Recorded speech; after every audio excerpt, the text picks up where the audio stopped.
Welcome back to our channel, where today we explore the life and legacy of the one and only Jimmy Buffett, the roguish bard of island escapism. In this captivating video, we will delve into the final words of the legendary musician before his untimely passing. Before we discuss the last words of Jimmy Buffett, let's take a moment to celebrate his extraordinary career. Jimmy Buffett, the singer, songwriter, author, sailor, and entrepreneur whose roguish brand of island escapism on hits like Margaritaville and Fins made him something of a later-day folk hero, especially among his devoted following of so-called parrot heads, died on Friday. He was 76. His death was announced in a statement on his website. The statement did not say where he died or specify a cause. Peopled with pirates, smugglers, beach bums, and barflies, Mr. Buffett's genial, self-depreciating songs controlled a world of sun, salt water, and non-stop parties animated by the calypso country rock of his limber coral river band. His live shows abounded with sing-along anthems and festive tropical iconography, making him a perennial draw on the summer concert circuit, where he built an ardent fan base akin to the Grateful Dead's Deadheads. Mr. Buffett found success primarily with albums. He enjoyed only a few years on the pop singles chart, and Margaritaville, his 1977 breakthrough hit, was his only single to reach the pop top 10. As we delve into Jimmy Buffett's last words, the first phrase that resonates is, "Life is an adventure that should be embraced, not merely observed." These words encapsulate the spirit of a man who demonstrated the utmost courage in forging his own path, following his dream, and refusing to conform to societal expectations. Through this mantra, he implores us to refrain from passively speculating life's wonders, urging us to actively participate and create our own remarkable stories. Another profound reflection that echoes within his final remarks revolves around gratitude. Jimmy Buffett reminds us that gratitude is the key to finding contentment amidst chaos. This poignant statement encourages us to embrace thankfulness even when surrounded by life's perplexing trials and tribulations. By expressing gratitude for the rays of sunshine that grace our existence, we empower ourselves to navigate the darkest storms with resilience and peace. Within his last words, Jimmy Buffett imparts his belief in the power of simplicity, reminding us that delight can be found even in the smallest moments. This humble perspective encourages us to look beyond material possessions and fleeting desires, discovering true fulfillment in the beauty of a sunset, the laughter of loved ones, and the embrace of a gentle breeze. Through simplicity, he encourages us to reevaluate our priorities, finding joy in the unadorned wonders of life has to offer. I blew up my flip-flop, or stepped on a pop-top, or cut my heel, had to cruise on back home.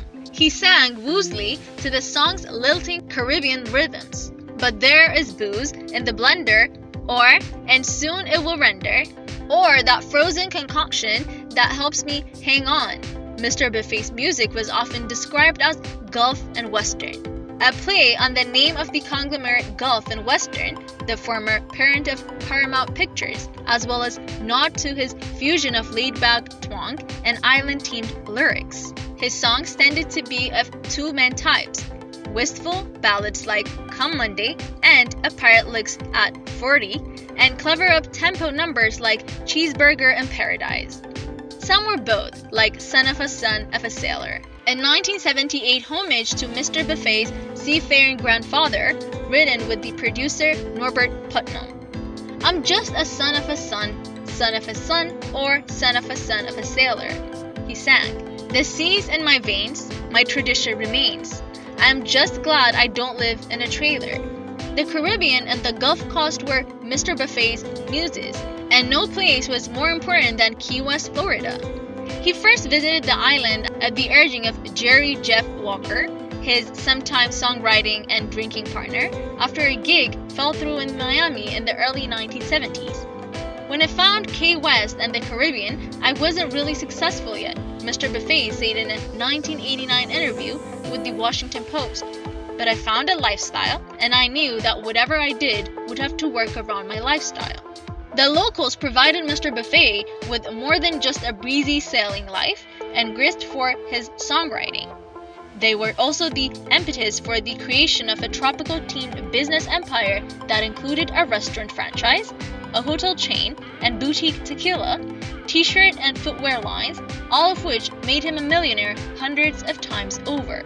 I have done a bit of smuggling, and I've run my shares of grass. Mr. Buffett sang of his early days trafficking marijuana in the Florida Keys, and a pirate looks at 40. I made enough money to buy Miami, he went on, alluding to his subsequent entrepreneurial pursuits.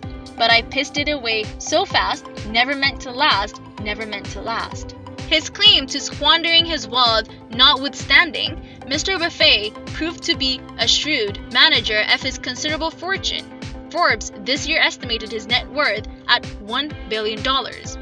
If Mr. Buffett is a pirate, to borrow one of his favorite images, it is hardly because of his days palling around with dupe smugglers in the Caribbean. The critic Anthony DeCurtis wrote in the 1999 essay for the New York Times, "He is a pirate in the way that Bill Gates and Donald Trump have styled themselves, as plundering rebels, visionary artists of the deal, not bound by the societal restrictions meant for smaller and more careful men." The comparison to Mr. Trump was strictly economic. Mr. Buffett was a Democrat. Mr. Buffett was also an accomplished author. He was one of the only 6 writers, along with the likes of Ernest Hemingway, John Steinbeck, and William Styron, to top both the Times fiction and non-fiction bestseller lists. By the time he wrote Tales from Margaritaville, 1989, the first of his 3 #1 bestsellers, he had abandoned the hedonistic lifestyle he once embraced. "I could wind up like a lot of my friends did, burn out or dead, or redirect the energy," he told the Washington Post in 1989. "I am not old, but I'm getting older. That period of my life is over. It was fun. All that hard drinking, hard drugging, no apologies. I still have a very happy life," he went on. "I just don't do the things I used to do." James William Buffett was born on December 25, 1946 in Pascagoula, Mississippi, one of 3 children of Mary Lauren, Pete, and James Delaney Buffett Jr. Both his parents were longtime employees of the Alabama Dry Dock and Shipbuilding Company. His father was a manager of government contracts, and his mother, known simply as Pete, was an assistant director of industrial relations. Jimmy was raised Roman Catholic in Mobile, Alabama, where he took up by the trombone at St. Ignatius Catholic School. He went to high school at another Catholic institution in Mobile, the McGill Institution. In 1964, he enrolled in classes at Auburn University. He flunked out and later attended the University of Southern Mississippi and began performing in local nightclubs. He graduated with a degree in history in 1969 before moving to the French Quarter of New Orleans and playing in a cover band on Bourbon Street. In 1970, he moved to Nashville, hoping to make it as a country singer while working as a journalist for Billboard magazine. Mr. Buffett was credited with having broken the story about the disbanding of the pioneering bluegrass duo Lester Flatt and Earl Scruggs. Down to Earth, his debut album, was released on Andy Williams' Barnaby label that year. It sold a reported 324 copies. Mr. Buffett's second album for Barnaby, High Crumbleland Jubal, went unreleased until 1976, long after he had synced with ABC Dunhill and recorded a white sport coat and a pink crustacean, released in 1973, which featured the debauched party anthem, Why Don't We Get Drunk? Mr. Buffett had a fondness for puns. The title, A White Sport Coat, was inspired by the song A White Sport Coat and A Pink Carnation, a 1957 pop hit for the country singer Marty Robbins. Another album was called Last Mango in Paris.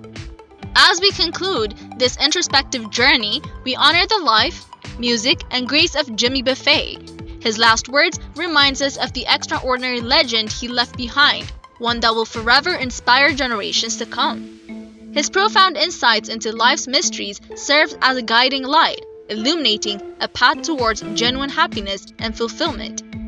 Thank you for joining us today on this profound exploration of Jimmy Buffett's last words. As we bid farewell, remember to live life fully, illuminating the unparalleled enthusiasm and zest for life he gracefully personified.